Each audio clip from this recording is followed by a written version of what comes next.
Welcome back to my channel, Len SG Life. Ngayon guys, ang susunod natin gagawin ay gagawa po tayo ng sleeping tea.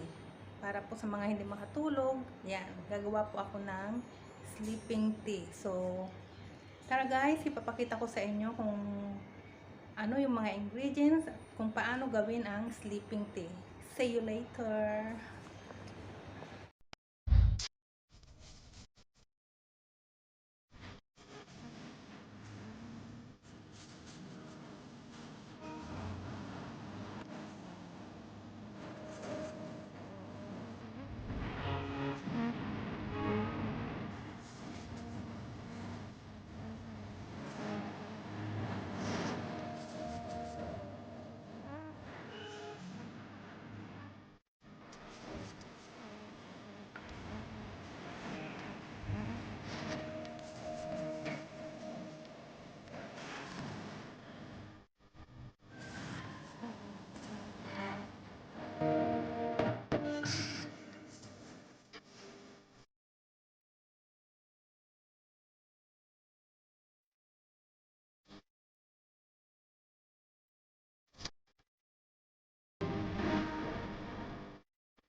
Thank you for watching my video guys. At sa mga hindi pa po nakapag-subscribe sa aking channel, please subscribe and hit the notification bell para updated po kayo lagi sa mga darating ko pang mga videos. Thank you!